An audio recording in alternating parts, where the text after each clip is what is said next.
Hi, I'm Kristen Cologne, and this is Mickey Cologne. Today we want to show you guys what our inspiration for what Meghan Markle may potentially wear for the royal wedding. So let's get started. So prior to our application, we went through and sectioned right at the nape. We want to make sure that there's enough hair to cover over the extensions. So usually about 2 to 3 finger lengths above the nape. And then what we're going to do is we're going to use our ultimates. Because we're doing an up style, we really want to make sure that none of those tabs are showing. Never use an ultimate with another ultimate. You always want to sandwich an ultimate with an original.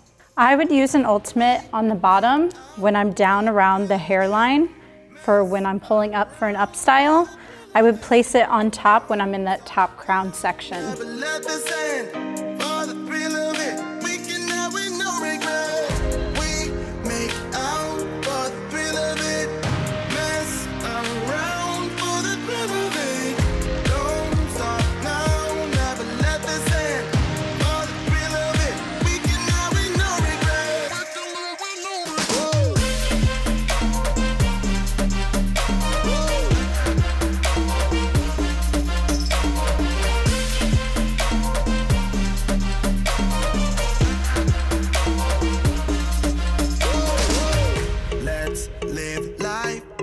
Regrets, girl, put your faith in me, even though we just met. Let's forget about a curfew, cause all that is stuck in my head.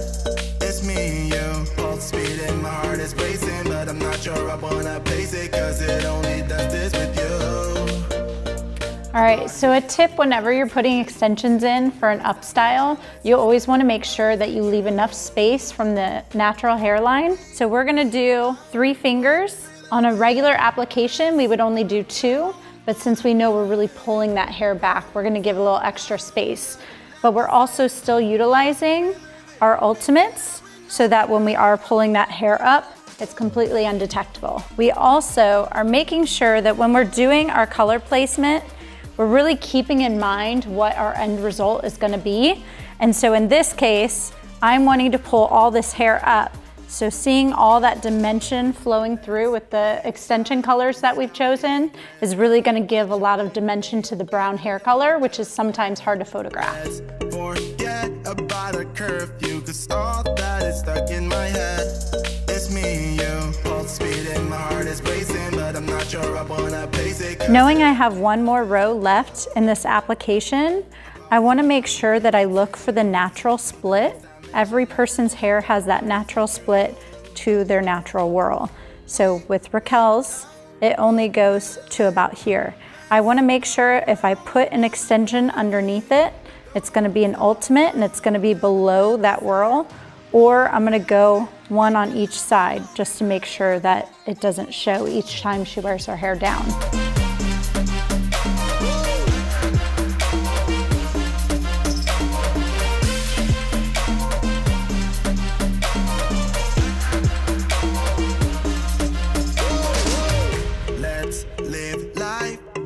Regrets, girl, put your faith in me, even though we just met. Let's forget about a curfew, cause all that is stuck in my head. It's me and you, pulse speed and my heart is racing, but I'm not sure I wanna pace it, cause it only does this with you. So for this look, we want to create maximum volume. So one tip is as you're using your curling iron to make sure that you go on top of the barrel. That's going to create volume at the root. If you want to suppress the volume at the root, you want to go under. So what we're going to do first is take down our first row of set curls. And this way we can go through, kind of fan them out, tease them, kind of blow up the volume within them.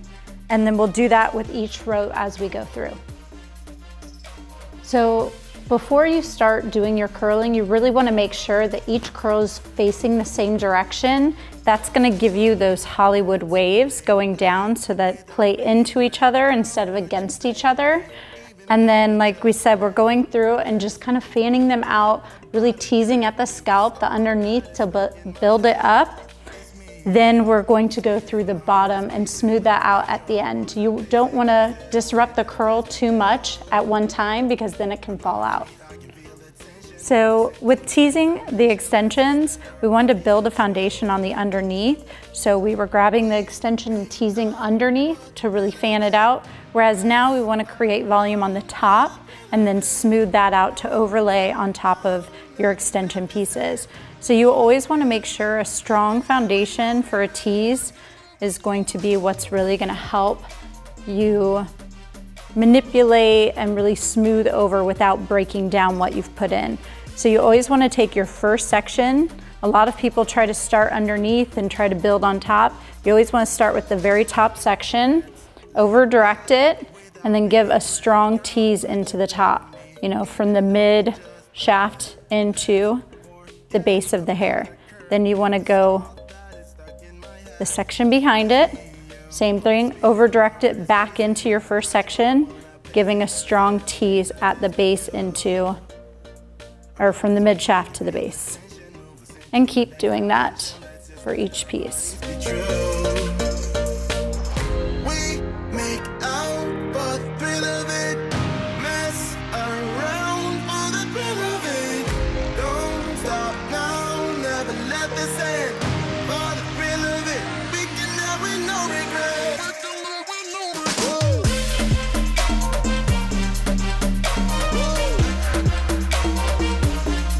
So we're gonna start with pulling back her sides. We wanted like a triangle section from her temple to her ear.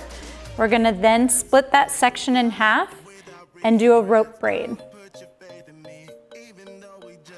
As you go through and do your rope braid, you wanna then release any of the tension by just grabbing a corner and kind of pulling out to expand it. This is gonna give it a really lived in, kind of softer, more romantic style. Bodies meet, I can feel the tension. Move us into the next dimension. Let's just let our bodies be true.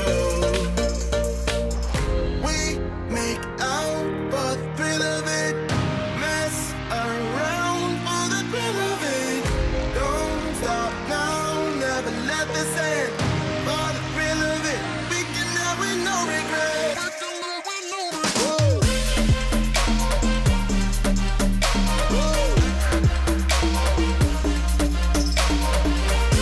So half up, half down styles like this are really good for if your bride is going to be wearing a veil. You would just pin it in either above the styling or just below the style. Secure it in with 2 bobby pins and it's good to go.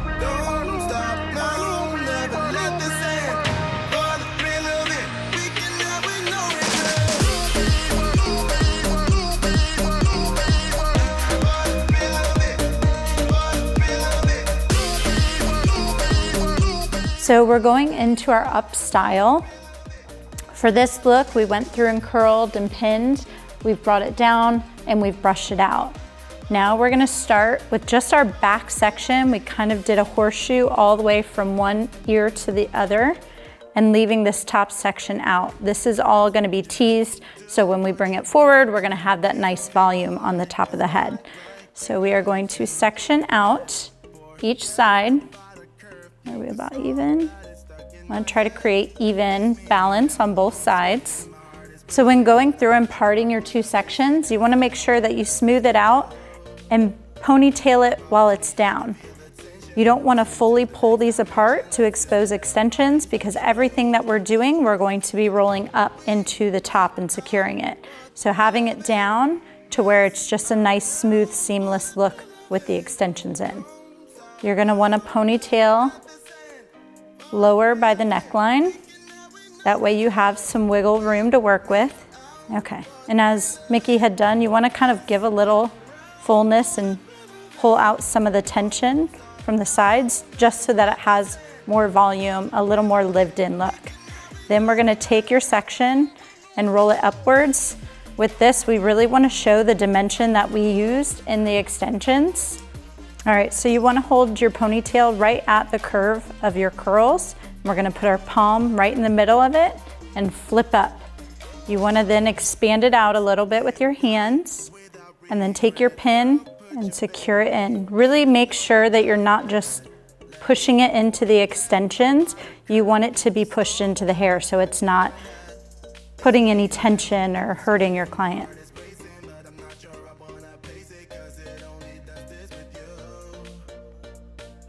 So after you have your first step flipped up and pinned in on each side nice and secure, you're gonna take what's left out of that bottom and you're just going to loop it up and tuck it and pin it. Make sure nothing's hanging out from the bottom. Using a nice big secure bobby pin, one on each side. If you need to use more, you may. So now we need the two sides to marry together. By using hairpins, we're gonna spread this across and start showing texture within our bottom roll. So now we're moving on to the top, that we want this to cascade really soft and loosely over the top. So we're still gonna put in some tees because we wanna have, again, that volume, that foundation, and then we're gonna go through with hairpins and actually go through to create texture with hairspray on the top. And that just makes it look effortlessly done, even though there's a lot of building and foundation to it.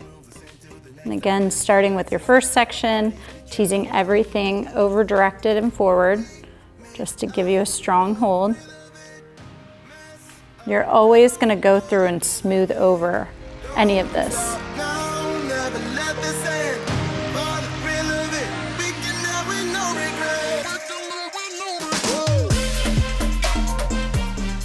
So what this does is creates a very natural texture, as if she were to just take her fingers and pull it through her hair.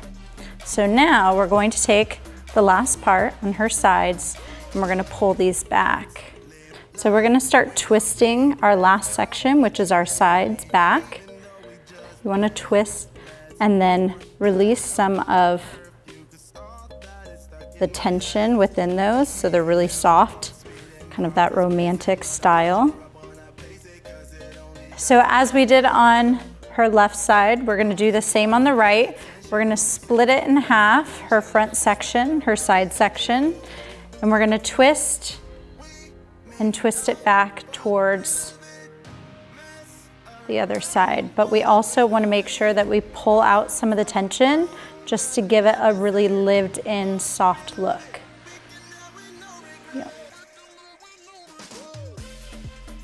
There we go, add a little texture. And then Mickey's gonna go ahead and pin on this side. And then we're gonna wrap it and tuck it up underneath the hair. Which one do you want?